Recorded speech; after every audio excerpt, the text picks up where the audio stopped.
નમસ્કાર દર્શક મિત્રો, મિરર ઓફ ધ વર્લ્ડ ન્યૂઝમાં આપ સૌનું હાર્દિક સ્વાગત છે। કોટામાં દબાણ હટાવવા ગયેલી ટીમ સાથે લોકોનું ઘર્ષણ। વડોદરા પાલિકાની દબાણ શાખા વિદ્યુત વિભાગની ટીમ અને સ્થાનિક પોલીસને સાથે રાખ્યા કોટા વિસ્તારમાં ગેરકાયદે દબાણો દૂર કરવા પહોંચી। પાલિકાની દબાણ શાખાની ટીમ અને પોલીસ સાથે સ્થાનિક ધંધાધારીઓનું ઘર્ષણ।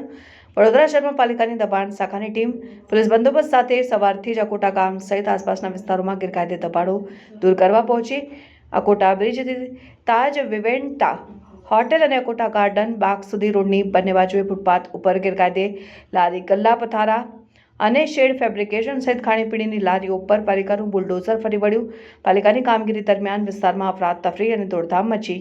દબાણ શાખાની ટીમ ત્રાટકી પડતા લારી ગલ્લા ધારકોએ પોતાનો સામાન નજીકના બગીચામાં સંતાડી દીધો। પાલિકાની દબાણ શાખાની ટીમ આ સામાન કબજે કરવા બગીચામાં ગઈ હતી ત્યારે દબાણ શાખાની ટીમ અને પોલીસ સાથે સ્થાનિકોનું ઘર્ષણ જોવા મળ્યું। જોકે ચુસ્ત પોલીસ બંદોબસ્ત હોવાથી માહોલ શાંત રહ્યો હતો। અત્રે ઉલ્લેખનીય છે કે શહેરમાં બિલાડીના ટોપની જેમ પ્રત્યેક રોડ રસ્તા સહિત ગલી કૂચીમાં ઠેર ઠેર કાચા પાકા ગેરકાયદે દબાણો બનાવીને લોકો પોતપોતાના વેપાર ધંધા બિંદાસ્ત કરી રહ્યા છે।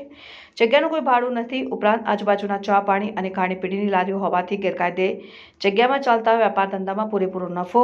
ક્યારેક કોઈ પાલિકા ટીમ દબાણ હટાવવા આવે ત્યારે યેનકેન સમજાવીને તેમને પાછા કાઢવા જેવી રીત રસમો અપનાવીને ગેરકાયદે દબાણ કરીને વેપાર ધંધો કરનાર ફૂલ્યા ફાલ્યા છે અને કોઈ પણ વેપાર ધંધા માટે લારી ગલ્લા પથારાવાળાઓ સામે અવારનવાર પાલિકા તંત્ર લાલાં કરે છે, પરંતુ સૌ કોઈ ગેરકાયદે દબાણ કરનારા જાણે છે કે પાલિકા તંત્રની દબાણ શાખા કાયમી ધોરણે કંઈ ચેકિંગ રાખી શકે તેમ નથી।